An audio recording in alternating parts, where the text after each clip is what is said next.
ہم کتنے بے بس ہیں، یہ جسٹس میاں گل حسن اورنگزیب کہہ رہے ہیں، ایک ہائی کورٹ کے جج کہہ رہے ہیں کہ ہم بے چین ہیں، بے بس ہیں۔ اور اگلی بات انہوں نے کہا کہ وفاقی وزراء کو عدالت میں طلب کیا لیکن کچھ نہ ہوا۔ جسٹس میاں گل حسن اورنگزیب نے کہا کہ ان کو بلایا لیکن کوئی فرق نہیں پڑا، کوئی کچھ نہیں ہوا۔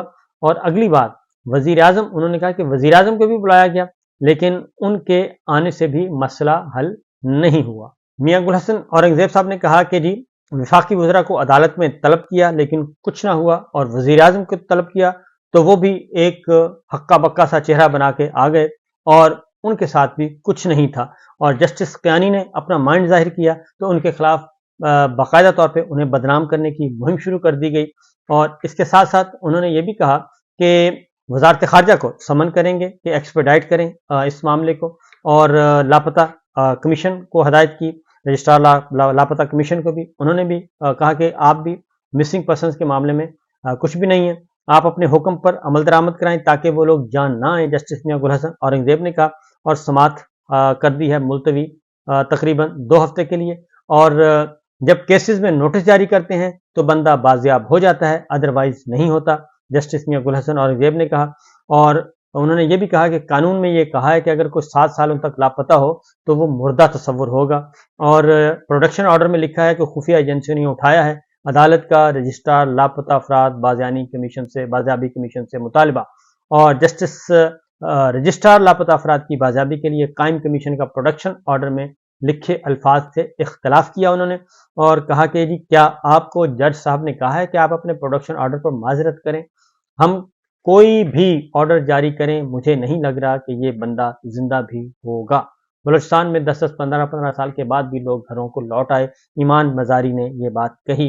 اور اس طریقے سے جی جو جبری گمشدہ افراد کا یہ معاملہ ہے یہ ابھی تک حل نہیں ہو رہا، اور اس میں اب عدالت نے دوبارہ اٹارنی جنرل کو پیش ہونے کا حکم دیا ہے اور پھر سماعت کر دی ہے ملتوی۔ اس کے ساتھ ساتھ جو آگے ہے جی کیس وہ ہے عمران خان صاحب کا عدت کا کیس ہے، وہ آج دوبارہ اس کی سماعت ہوگی، اور بہت زیادہ چانسز ہیں کہ آج کیس کنکلوڈ ہو جائے، ورنہ یہ کل کیس جو ہے وہ کنکلوڈ ہو جائے گا، کیونکہ کل آخری تاریخ ہے، 12 تاریخ آخری ہے اور 12 تاریخ تک یہ کنکلوڈ ہونا ہے۔ تو آج تھوڑے سا ٹائم لیں گے میرا خیال ہے سلمان صفدر صاحب، اور اس کے بعد پھر آ جائیں گے اپوزٹ جو وکیل ہیں خاور مانیکا کے، انہوں نے، اور یہ پرسوں سے آگے جا نہیں سکتا۔ اس پہ آج جو سماعت ہوئی ہے اس میں سلمان صفدر صاحب اور خدیجہ صدیقی صاحبان نے آرگومنٹس کیے تھے، اور اس میں انہوں نے کہا کہ جی پینل کوڈ میں کہیں عدت کا ورڈ نہیں ملا۔ خدیجہ صدیقی نے کہا سابقہ شوہر کسی صورت نہیں بتا سکتا کہ عدت اور خاتون کے جو پیریڈ ہیں کہ 3 سائیکل کب مکمل ہوئے، یہ خدیجہ صدیقی صاحب نے کہا۔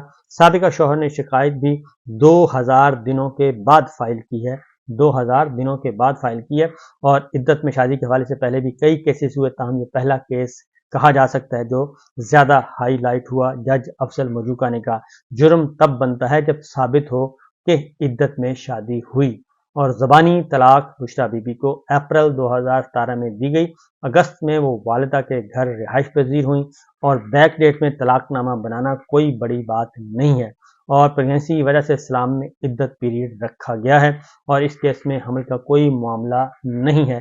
اصل چیز ہی یہ ہے جی کہ جو عدت ہے وہ ریلیٹ کرتی ہے کہ پریگنینسی کا خطرہ ہوتا ہے، اس کو اگر وہ شبہ دور ہو جائے تو پھر اس کے اکارڈنگلی آگے پھر ذیلی احکامات ہیں اس کے اکارڈنگلی چلا جاتا ہے۔ فیملی کورٹ سے بھی خاور مانیکا نے رجوع نہیں کیا، اور خاور مانیکا کی رجوع کے حوالے سے باتیں زبانی ہیں۔ خدیجہ صدیقی نے کہا اس کیس کے ذریعے عمران خان اور بشریٰ بی بی کی کردار کشی کی گئی ہے۔ فراڈ یہ ہو سکتا ہے کہ اگر میاں نے دھوکہ سے خاتون سے دھوکے کے لیے شادی کی ہو، امیگریشن کے لیے بعض اوقات ہوتا ہے، اور فراڈ میاں یا بیوی سے ایک کر سکتا ہے، مگر اس کیس میں دونوں میاں بیوی جیل میں ہیں اور دونوں کو سزا دے دی ہے۔ پینل کوڈ سیکشن 496 فراڈ شادی کے حوالے سے ہے، جرم تب بنتا ہے جب شادی میں ایک پارٹی دوسرے کو دھوکہ دے، اور میاں بیوی سے کوئی نہیں کہہ رہا کہ اس کے ساتھ فراڈ ہوا ہے، اور یہاں تک کہ ان کا فیملی ممبر بھی، ان کی اولاد میں سے بھی کوئی نہیں کہہ رہا۔ اور عمران خان اور بشریٰ بی بی نے شریعت کے مطابق قانونی شادی کی، اور عمران خان اور بشریٰ بی بی کی سزا کو کالعدم قرار دیا جائے۔ خدیجہ صدیقی کے دلائل مکمل ہونے کے بعد سلمان صفدر صاحب نے وہ ہے انہوں نے آج آرگومنٹس دیے اور انہوں نے آج بھی آرگومنٹس دینے ہیں، اور جو مختصراً انہوں نے دیے، انہوں نے کہا جی 6 سال خاور مانی کا خاموش رہے، رجوع کرنا یا نہ کرنا، نہ آیا، نہ فیملی کورٹ سے رجوع کیا، کسی کے ساتھ فراڈ اور بددیانتی ہو تو وہ 6 گھنٹے خاموش نہیں رہ سکتا، خاور مانی کا 6 سال تک خاموش رہے۔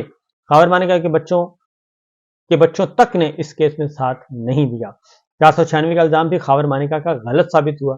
تاریخ اور مہینہ طلاق کی دستاویز کے اوپر اوور رائٹ ہے، جس جرح میں خاور مانیکا نے تسلیم کیا اور طلاق کی فوٹو کاپی پیش کی گئی اور اس میں بھی فورجری ہوئی، اور عدالت نے فیصلہ کرتے ہوئے اس نقطہ کو بھی دیکھنا ہے۔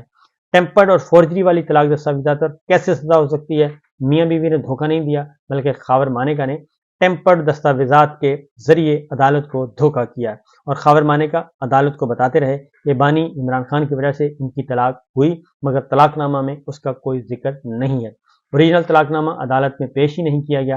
سلمان صفدر صاحب نے کہا کہ سائفر کیس میں بھی پہلے اعظم خان کو پہلے گرفتار کیا گیا اور پھر گواہ بنایا گیا۔ خاور مانیکا گرفتاری کے بعد 2 ماہ تحویل میں رہے اور رہا ہونے کے بعد شکایت فائل کی۔ خاور مانیکا سیاسی حریفوں کے ہاتھ میں بطور ہتھیار استعمال ہو رہے ہیں۔ خاور مانیکا آزاد اور خود مختار گواہ نہیں، بلکہ دباؤ میں بیان دیا ہے، اور خاور مانیکا کے بچوں میں سے کوئی نہیں آیا تو اون چودھری گواہی کے لیے آ گئے، اور اون چودھری قابل اعتبار گواہ نہیں، پلانٹڈ گواہ ہے اور سیاسی مخالف ہے۔ اون چودھری عدت کے نقطے پر گواہی کے قابل نہیں ہے۔ خاور مانیکا کیس ایک دستاویز اور ایک تاریخ پر چل رہا ہے۔ اگر دستاویز ہی جعل سازی ہو تو کیس ختم ہو جاتا ہے۔ پروسیکیوشن کرمنل سٹینڈرڈز کے مطابق اپنا کیس ثابت کرنے میں ناکام رہی ہے، اور فیملی ممبرز تک اس کیس میں پیش نہیں کیا جا سکا، اور گواہ اس کیس میں انڈیپینڈنٹ گواہ نہیں ہے۔ کیس میں فراڈ بتا نہیں سکے کہ کہاں اور کس کے ساتھ ہوا۔ خاور مانیکا 2000 دنوں تک رجوع کے لیے نہیں گئے، اور خاور مانیکا پر کرمنل کیس بنایا گیا اور 2 ماہ تک تحویل میں رہے، اور بعض کیس اغوا برائے تاوان نہیں بلکہ اغوا برائے بیان کے ہوتے ہیں۔ بشرا بی بی کے وکیل سلمان صفدر کے دلائل ہو گئی ہیں مکمل، اور آج صبح 9:30 بجے دوبارہ سماعت ہے، اور امکان یہی ہے کہ آج یہ کیس مکمل ہو جائے گا، اور اگر خاور مانیکا کے وکیل نے اس کو بہت زیادہ لمبا کھینچا تو یہ کل تک جا سکتا ہے، اس سے آگے یہ جا نہیں سکتا۔ تو پنگ پونگ کھیل چل رہا ہے جی، اور ایک اور بھی غلیظ ترین حرکت کی گئی ہے، اور وہ یہ کی گئی ہے، ایک اپلیکیشن دی گئی ہے جج افضل مجوکا صاحب کو کہ جناب 2018 میں بشرا بی بی کے پیریڈز کا معاملہ جو ہے وہ میڈیکل بورڈ تشکیل دیا جائے۔ اس سے آپ اندازہ کر سکتے ہیں کہ یہ لوگ غلاظتوں کے اندر کس حد تک گر چکے ہیں، کہ ایک پولیٹیکل وکٹمائزیشن کے لیے یہ کس حد تک جا سکتے ہیں۔ تو یہ ہے صورتحال، ان کی مینٹل اپروچ کا اندازہ اسی سے لگا سکتے ہیں، اور ان کی بے شرمی اور ڈھٹائی کا اندازہ بھی اسی سے لگایا جا سکتا ہے کہ یہ کتنے گر سکتے ہیں۔